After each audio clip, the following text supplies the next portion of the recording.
Ketika mendengar kata makanan haram, kebanyakan orang langsung teringat pada daging babi. Padahal, Islam tidak hanya mengharamkan satu jenis hewan saja. Ada beberapa jenis hewan lain yang juga dilarang. Bahkan sebagian disebutkan secara langsung dalam Al-Quran dan dijelaskan lebih rinci dalam hadis Nabi Muhammad. Lalu, apa saja hewan yang diharamkan dalam Islam? Mengapa Allah mengharamkannya? Dan apakah semua ulama sepakat mengenai seluruh jenis hewan? Mari kita bahas satu persatu dalam kesempatan ini dan mohon dengarkan sampai selesai agar tidak ada kesalahpahaman. Pertama, babi. Babi jelas diharamkan dalam Islam, bahkan Al-Quran sendiri yang menyebutkan secara eksplisit di surat Al-Maidah ayat 3. Semua jenis babi haram untuk dimakan walaupun anak babi yang hasil perkawinan silang antara babi dan kambing contohnya. Alasan babi diharamkan bukan karena adanya cacing pita atau bakteri lainnya, hal itu dianggap sebagai hikmahnya saja. Yang jelas babi diharamkan karena Allah lah yang merintahkan. Kedua, anjing. Anjing juga hampir sama seperti babi, semua jenis anjing haram untuk dimakan, hal itu karena Allah lah yang merintahkan. Bahkan kita sebagai umat Islam apabila memegang anjing maka kita dihukumi najis berat. Harus disucikan dengan cara 7 kali disiram air dan salah satunya harus memakai debu. Ketiga, keledai jinak. Dalam Islam keledai yang jinak haram untuk dimakan, hal ini karena berdasarkan hadis Nabi Muhammad bagi umat Islam.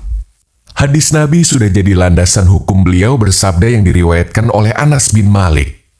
Sesungguhnya Allah dan Rasul-Nya mengharamkan memakan keledai jinak karena ia adalah najis. Para ulama menjelaskan hikmah di balik larangan tersebut, meskipun hikmah ini bukan penyebab pasti, yaitu keledai jinak merupakan hewan pekerja pengangkut barang dan alat transportasi. Hidupnya lebih bermanfaat daripada disembelih. Keempat, hewan buas bertaring. Hewan buas yang memiliki taring seperti harimau, singa, serigala. Haram hukumnya untuk dimakan, alasan karena Nabi Muhammad melarang untuk memakan hewan buas yang bertaring.